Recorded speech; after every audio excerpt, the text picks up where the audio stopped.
Hola, bendiciones a todos. Bienvenidos al segundo episodio de la historia del Kung Fu Paho Pai, Hap Ka Kyun y el Lama Pai. En el primer episodio les hablé sobre el origen desde el fundador, el Lama Po Ta To, en la provincia de Qinghai, aproximadamente en el año 1426. Desarrolla el estilo llamado Si Chi Hao o rugido de león, y después de varias generaciones obtiene todo el sistema el maestro el Lama Tolokatam, y posteriormente le enseña al Lama Xinglun Qiulou, que vivió aquí en el templo de Hengwan en Xiujin, en la provincia de Cantón, China, aproximadamente en el año 1850. Y aquí es que aparecen los grandes maestros que generan el linaje del Paho Pai, el Hap Ka Kyun y el Lama Pai, que hoy por hoy se enseña en diferentes partes del mundo, con diferentes metodologías, directrices o su propio estilo. En este segundo episodio le voy a mostrar las inmediaciones del monasterio de Hengwan. Espero que le guste y bueno, vamos a ello.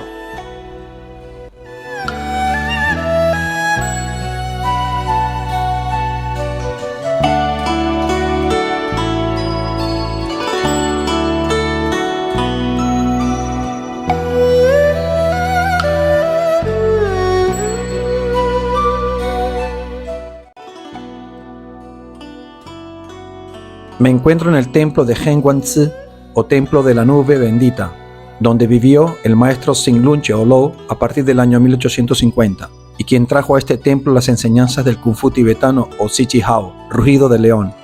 Sus alumnos más destacados y reconocidos en la historia fueron los laicos Wong Yan Lam, Chan Yan, Chao Heng Yun, Chu Chi Yu y Wong Lam Hoi. Y a partir de estos discípulos nacen las tres actuales escuelas marciales del Paho Pai, Hap Ka Kyun y el Lama Pai Kung Fu. El templo de Hengwan se encuentra en las montañas y lago Tingwu o lago del Alto Cielo, en el distrito de Tingwu, a 18 kilómetros de la ciudad de Shaoqing o Xiujin, en la provincia de Cantón, en el sur de China.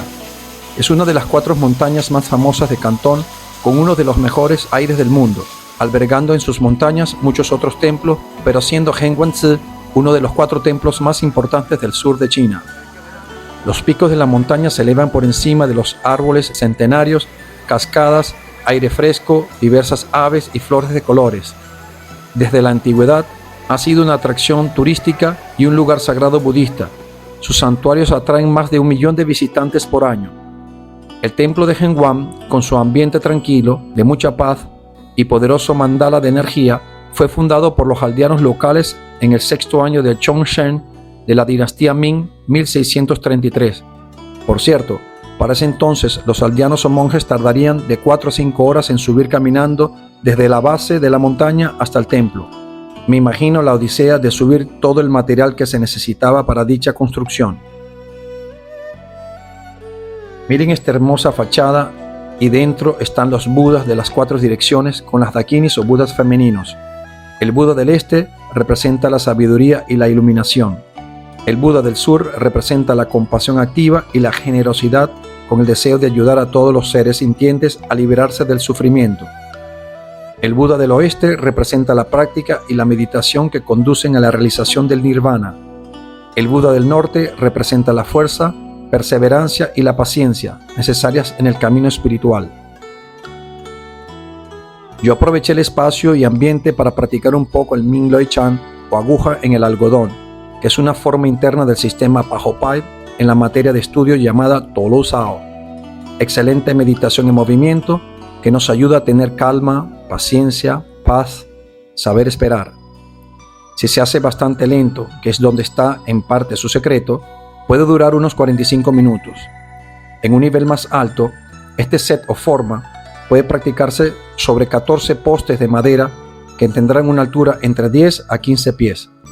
La energía que mueve estos ejercicios es tremenda y la asidua práctica de este esquema trae muchos beneficios en la salud y fortaleza en el cuerpo físico, cuerpo psíquico y cuerpo energético. De una manera externa, también puede usarse con mucha utilidad en la defensa personal. Les comento que cada uno de estos Budas representa una cualidad espiritual esencial y ayuda a los seguidores a cultivar esas cualidades en su propia vida. La meditación, el entendimiento y la reflexión sobre estos aspectos búdicos puede guiar a los practicantes budistas en su búsqueda de la iluminación y la liberación del sufrimiento. La edificación del templo primero se llamó Convento de los Monjes de Lianhua o Templo de la Nube Loto, y luego se construyeron 3 salas budistas en un lugar que pasó a llamarse Convento de Monjes de Qingyun. En el 9º año de Chongzhen, 1636, el monje Chi He vino aquí para presidirlo, amplió el templo y cambió su nombre a Templo de Qingyun o Hengguanzi en idioma cantonés, que significa Templo de la Nube Bendita. Después de 4 construcciones a gran escala, a finales de la dinastía Ming y principios de la dinastía Qin, la escala de la sala se finalizó básicamente en el 12º año de Kangxi, 1673. En el 10º año de Xianfeng, 1860, algunas partes del templo se incendiaron debido a caos militar y se construyó al año siguiente. Durante los años de Tongxi y Guangxi de la dinastía Qin, el número de monjes llegó a más de 1000, que fue el periodo más próspero del templo. El templo Hengguan se encuentra al oeste a este con más de 100 salas grandes y pequeñas, con un área de construcción de más de 9.000 metros cuadrados dentro de un área de 17.000 metros cuadrados. Los edificios del templo son todas estructuras de ladrillo y madera, dispuestas simétricamente según el eje central y los cálculos de geometría sagrada. La suave pendiente de la montaña se divide en 7 niveles según el terreno, donde se encuentran la sala de Taoxiang, la importante sala del Buda del amor conocida como Avalokiteshvara en lenguaje sánscrito, Chenrezig en lengua tibetana, Kuan Yin en idioma chino mandarín.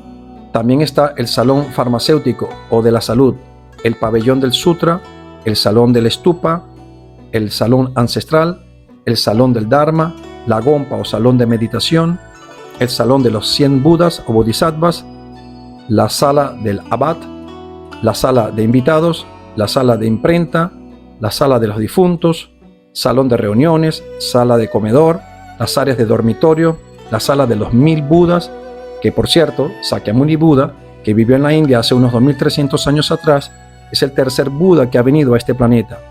Y según la tradición budista, mientras haya vida inteligente en este planeta, el Buda vendrá aquí unas 1000 veces.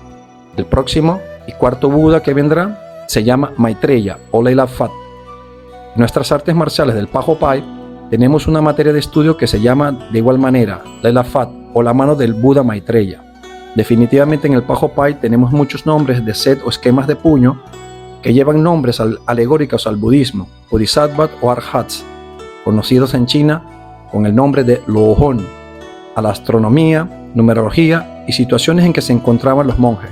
Por ejemplo, tenemos los esquemas o set llamados puño de la estrella fugaz o meteoro, puño del cielo, puño de la tierra, puño del diamante, puño del bodhisattva, puño del pequeño bodhisattva, puño del gran bodhisattva, el lohan saliendo de la cueva, puño de los 4 protectores del diamante, puño de las 6 direcciones o paramita, los 18 lohan, puño del rugido del león, entre otros.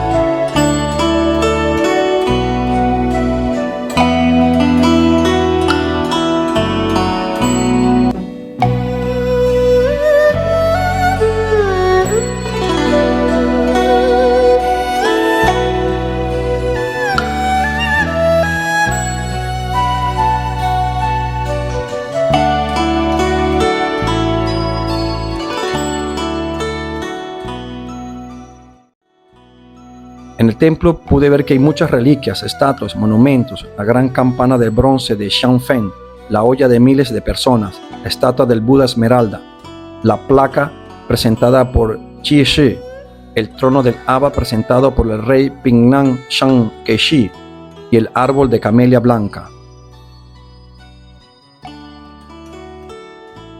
En el año 19 de Chuang Shi, 1893, en el 60 cumpleaños de la emperatriz viuda Qi Shi, le otorgó al templo Wanshong Hengguan una placa tallada en madera de dragón, el Sutra tibetano del dragón, el mapa de las hazañas de Sakya y Jinhua, y sirvió de patrocinante para embellecer el templo.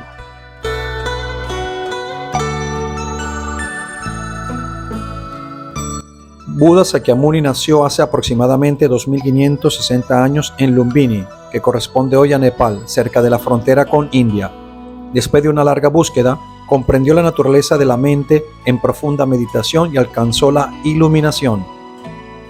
Durante los siguientes 45 años, Buda enseñó métodos para alcanzar la meta de la iluminación a todas aquellas personas que conoció en lo que fuera la altamente desarrollada civilización del norte de la India.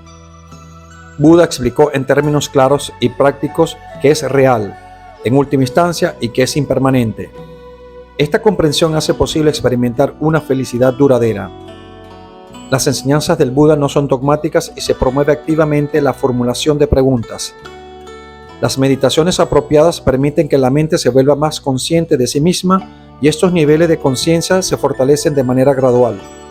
El objetivo de las enseñanzas del Buda es el pleno desarrollo de las potencialidades latentes que ya existen en nuestro cuerpo, habla y mente. El Buda trabajó para beneficiar a 3 tipos de personas. Quienes querían evitar el sufrimiento recibieron las instrucciones sobre causa y efecto, llamadas Theravada o en sánscrito Hinayana, el camino de los mayores o el camino angosto. Aquellos que querían hacer más por las demás recibieron el Mahayana o el gran camino, las enseñanzas sobre sabiduría y compasión. A las personas que tenían una fuerte confianza en su propia naturaleza búdica, Buda les enseñó el Vajrayana o camino del diamante. Aquí Buda aparecía como formas de energía y luz, similares a un holograma, o directamente transmitía su visión iluminada de la naturaleza de la mente o Mahamudra.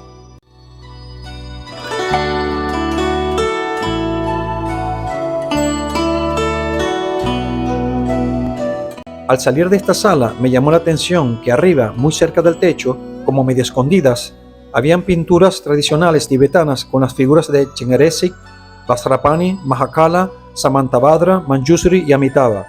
Lo comento porque todo el arte que ya había visto era de tendencia china.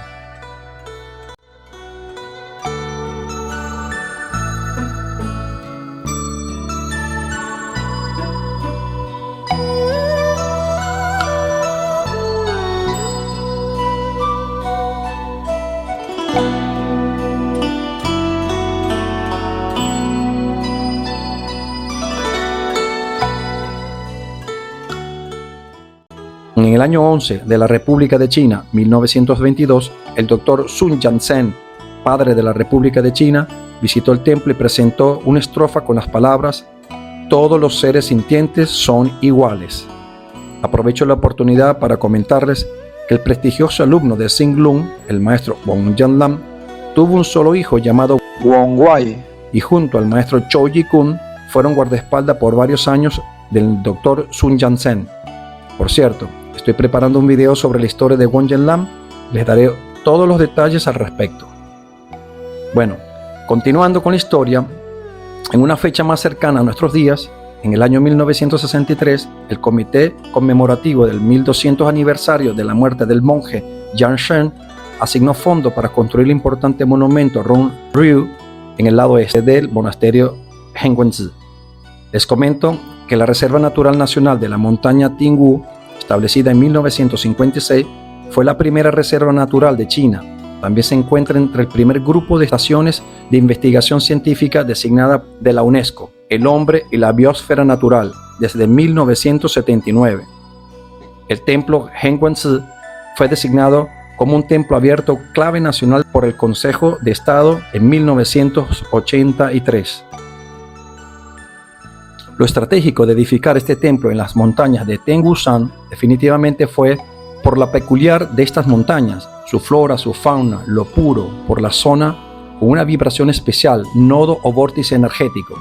El propósito del mismo fue para la práctica budista, proporcionando un espacio sagrado donde los monjes y practicantes puedan realizar diversas prácticas espirituales, como la meditación, la recitación de sutras, textos sagrados, la reflexión y la contemplación. Estas prácticas son esenciales para el crecimiento espiritual y la búsqueda de la iluminación. La educación y el estudio, donde los monjes, monjas y practicantes pueden estudiar las enseñanzas budistas, los sutras, la filosofía, las tertulias, disertaciones, contando con bibliotecas para acceder a las vastas riquezas de la literatura budista. Comunidad y servicio. Puntos de encuentro para la comunidad budista. El templo es un lugar para que los practicantes se reúnan, socialicen y compartan experiencias espirituales. Además, los templos a menudo participan en actividades caritativas y de servicio a la comunidad, como dar enseñanzas y consejos, distribución de alimentos y la asistencia a personas necesitadas. Celebraciones y ceremonias. El templo es un lugar donde se realizan ceremonias importantes como rituales de iniciación, empoderamiento, funerales y celebraciones espirituales o religiosas. Estas ceremonias juegan un papel importante en la vida de los practicantes y permite que la comunidad celebre y honre momentos cruciales. Conexión con lo sagrado. Este templo budista de Hengwan alberga imágenes, estatuas y reliquias sagradas, lo que permite a los monjes y fieles conectarse con los aspectos espirituales de su ser, expresar devoción y unificación. Las imágenes de Buda y otros seres iluminados sirven como recordatorio constante de las enseñanzas y la meta espiritual. Retiro y reflexión. El propósito de este templo budista, de estar ubicado en un lugar apartado, en la naturaleza, en esta hermosa montaña de Tengu-san, es para que los monjes puedan estar tranquilos en retiro, en periodos de reflexión profunda. Los practicantes puedan alejarse del bullicio de la vida cotidiana para enfocarse intensamente en su sadhana o práctica espiritual, donde los practicantes puedan cultivar su relación con las enseñanzas del budismo, mejorar su práctica espiritual, fortalecer la sangha o comunidad y tener la condición para experimentar aún más la conexión con lo sagrado, con su propia naturaleza esencial no dual, hasta alcanzar el pleno desarrollo de la mente y experimentar la iluminación.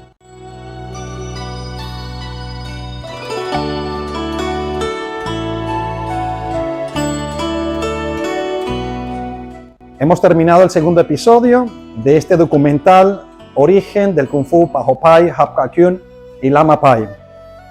Nos vemos pronto, que sea de mucho provecho. Todo lo mejor hoy y siempre.